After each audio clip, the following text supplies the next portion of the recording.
आज की कहानी बहुत ही रोचक और मज़ेदार है। तो दोस्तों, कहानी को पूरा देखिएगा। बहुत पुरानी बात है जब धरती पर ना बिजली थी, ना ट्रेन, ना मोबाइल का झंझट, बस आदमी, जानवर और जंगल का मेल था। उसी जमाने में एक राज्य था, नाम था राजपुर। वहाँ एक राजा था, राजा विक्रम सिंह, और उसकी रानी का नाम था रूपवती। राजा विक्रम सिंह बड़ा न्यायप्रिय और दिलेर था। जो कहता वो करता। और रानी रूपवती, अरे भाई, जैसी सुंदर थी वैसी ही बुद्धिमान। कहते हैं वो तो किताबों से ज्यादा लोगों के दिलों को पढ़ लेती थी। अब जो मैं कह रहा हूँ वो कोई लतीफा नहीं, सचमुच की बात है। एक बार की बात है, राजा ने ऐलान किया, जो कोई भी मेरे दरबार में आकर ऐसी बात कहे जिसे सुनकर सब चुप हो जाएं और दिमाग ठनक जाए, उसे इनाम मिलेगा, सोने की 7 ईंटें और आधा राज्य का सलाहकार पद। अब ये बात पूरे राज्य में आग की तरह फैल गई।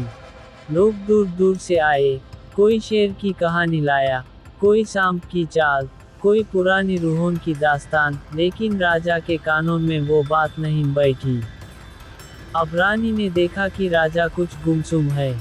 एक रात को राजा से बोली, महाराज, आप तो जंगल के शेर हो, मगर आजकल बड़े खोए खोए रहते हो। राजा मुस्कुराया, बोला, रूपवती, आपने ठीक पहचाना।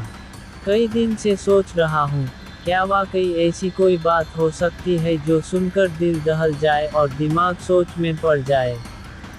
रानी कुछ देर चुप रही, फिर बोली, महाराज, बुझो तो जाने, ऐसी बात मैं कहूँ, मगर उसके लिए आपको वादा करना होगा कि मेरी बात पर हंसोगे नहीं और ध्यान से सुनोगे। राजा ने वादा किया।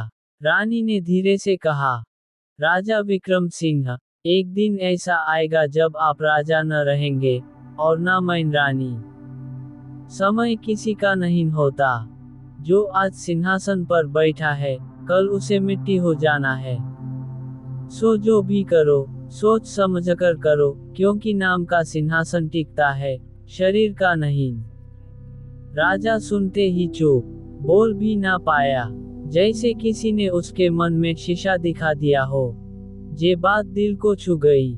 अगले दिन दरबार में राजा ने सबके सामने कहा, इस दरबार की सबसे बड़ी बात मेरी रानी ने कही है, और इनाम उसका बनता है। मगर रानी बोली, इनाम मुझे नहीं चाहिए, पर एक विनती है। हर साल राज्य में एक ऐसा दिन मनाया जाए, जब राजा प्रजा सब एक जैसे कपड़े पहने, एक ही भोजन करें और एक साथ बैठे, जिससे सबको याद रहे, राजा वही जो रजाई में भी चैन से सोए, और चटाई पर भी। राजा ने उसकी बात मानी, और तब से राजपुर में एकता दिवस मनाया जाने लगा। अब सुनने वालों से एक बुझो तो जाने, ऐसा क्या है जो राजा से लेकर रंग तक, अमीर से लेकर गरीब तक सबको बराबर कर देता है। सोचो सोचो, जवाब है समय। समय किसी का सगा नहीं, और यही बात इस कहानी में छुपी है। तो दोस्तों, अगर आपको और भी रोचक कहानियां देखनी हैं तो मेरे चैनल को लाइक, शेयर, कमेंट करें, बेल आइकन को प्रेस करके मेरे चैनल को सब्सक्राइब करें। मिलते हैं नेक्स्ट वीडियो में, तब तक के लिए राधे राधे।